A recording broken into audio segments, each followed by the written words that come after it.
สบายดีเอฟซีทุกท่านทุกคนที่ติดตามกระเบิงเก้าสองทางสองปลาเมาสบายดียามเช้าลงมาจังหันอีกพี่น้องเมื่อนี้เนาะสาธุโมทนาบุญนำกันเด้อพี่น้องผู้อยู่ฝั่งไทยอยู่ฝั่งลาวอยู่ต่างประเทศอยู่ทุกมองทุกบอนพี่น้องชาวบ้านนาโมงเฮา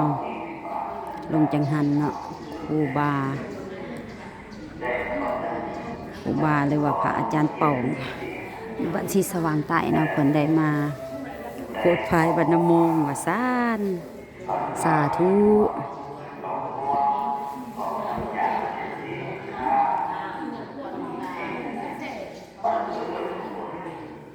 กะเตรียมงานบุญสิพาไปเลาะเบิ่งเลาะชมทั้งหลุมอากาศสดชื่นยามเช้าๆตอนนี้ครูบาเพิ่นสันเขาอยู่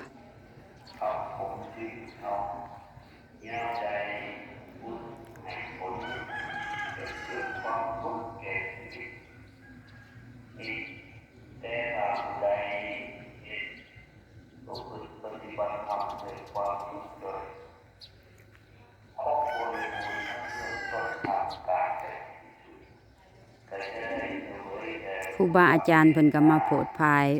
ชาวบ้านนาโมงของเฮาเนาะอยู่ที่วัดศรีส้มเสริญชาวบ้านเฮาก็อุปถากค่ำเนาะค่ำจังหันกะสาธุบุญแหละเนาะพี่น้องเนาะเพราะว่าช่วงนี้วัดบ้านเฮาหันบ่มีเนี่ยครูเพิ่นก็เลยมาเนาะแล้วก็วันศีล8เพิ่นก็สิมาทุกศีลเพิ่นสิมาแต่มื้อ7 ค่ำมานอนค้างคืน7 ค่ำ8 ค่ำไปสินะเนาะชั้นศีลใหญ่ก็เพิ่นก็สิประจำอยู่ที่สว่างใต้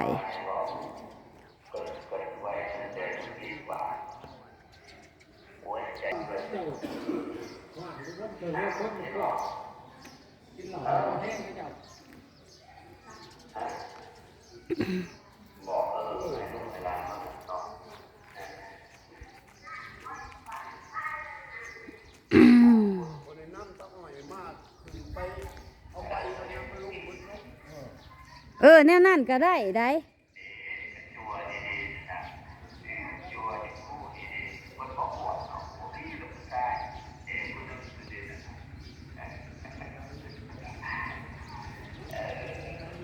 ดินวัดว่าอารามเขาก็กว้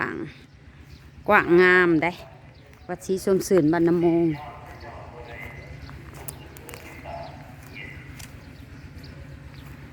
เป็นวัดเก่าวัดแก่เด้พี่น้องเป็นบ้านเก่าบ้านแก่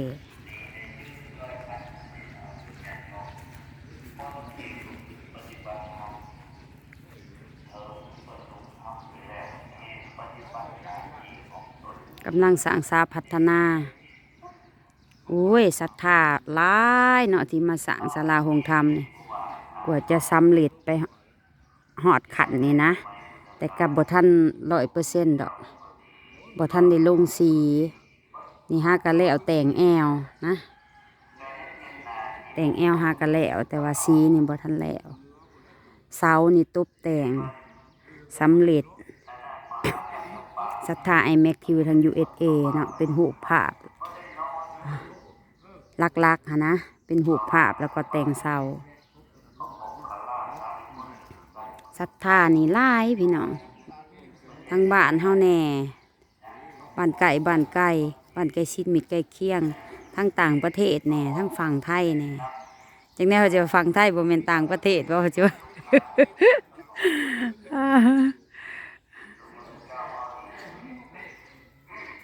ฝั่งไทยก็ใกล้กันเนาะพี่น้องเนาะว่าอันพี่น้องกันซะมันก็เลยอันติดปากว่าทั้งฝั่งไทยพี่น้องกันเว้าแบบนี้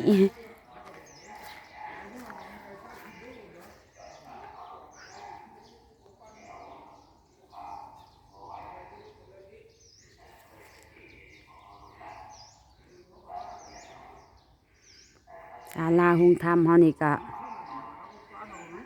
สร้างมา3 ปีเป็นเวลา3 ปีเลยนี่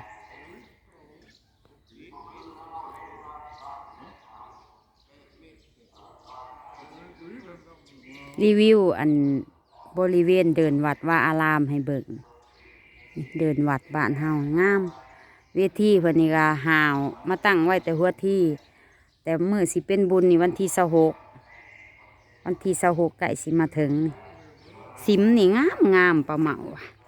กระถัดหัดงามอะไรเนี่ยว่ะเบิ่งทางหน้านี่แห่งงาม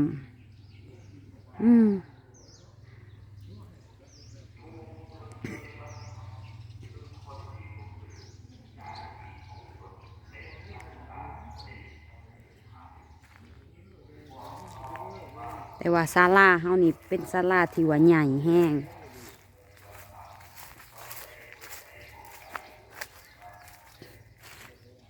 ก็มาเอาสิพาเลาะไปพุ่นละเลาะหอบไปเนาะวังได้นี่เบิ่งทางด้านทิศเหนือ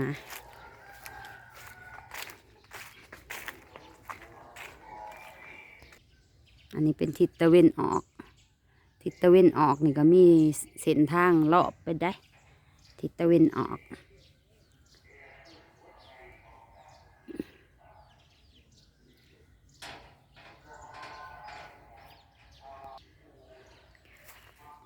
เราไปเบิ่งทิศใต้กัน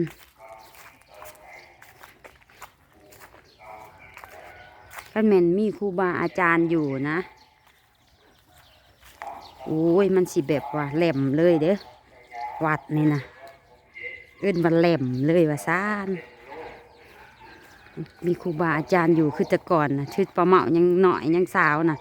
โอ้ยครูบาอาจารย์บริขาดหลายเซลอยู่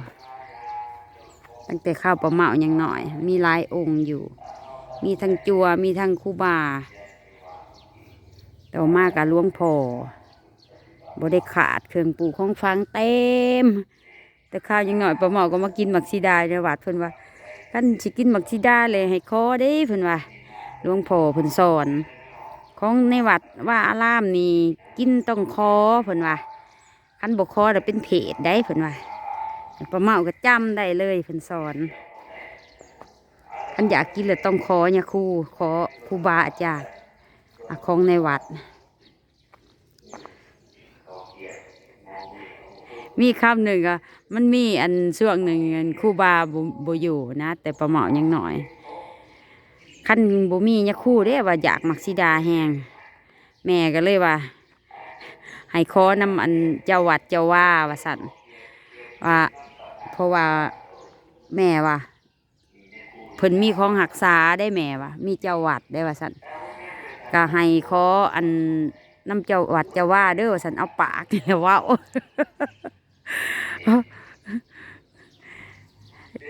เจ้าวัดเจ้าว่าเอ้ยขน่อยขอกินในเดือมักชีดาวสันวัดห่างอะนะพี่น้อง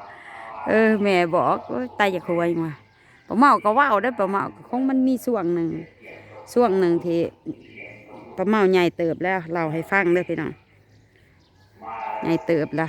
พอดีเนี่ยคู่เพิ่นบ่อยู่จำบ่ค่อยได้ว่าเพิ่นไปใช้ช่วง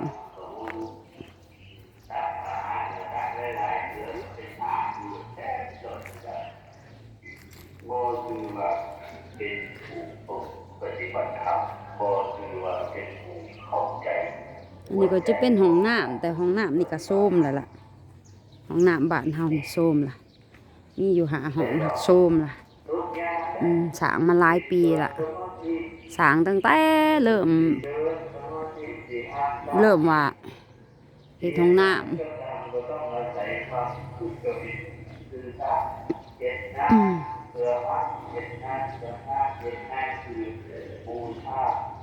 ความถูกต้องความถูกต้องสุจริตอันนี้คือหัวใจของการฝึกปฏิบัติเรียนในห้องมีความสุขเรียนในห้องมีความสุขเรียนในห้องมันเดือดร้อนนี่ลมหายใจจากไปแล้วไปเกิดในสวรรค์หรือบุญปฏิบัติรู้เกิดจากเทวาอยู่ในตัวเองคัดไปมุมทางนั้นก็จะเป็นมุมเฮือนครัวเด้อ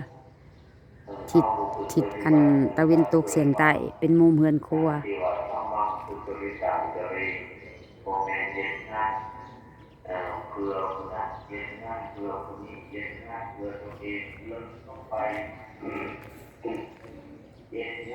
เอาคลิปนี้พาเบิ่งพาชมเท่านี้ก่อนเด้อพี่น้องเด้อฝากกดไลค์กดแชร์ผู้ใดมักคลิปวิดีโอนี้คอมเมนต์มาในเด้อพี่น้องเด้อขออวยชัยให้พร FC ทุกคนจงมีสุขภาพแข็งแรงคิดสิ่งใดปรารถนาสิ่งใดขอให้สุขสมหวังทุกประการพบกันคลิปหน้าสบายดี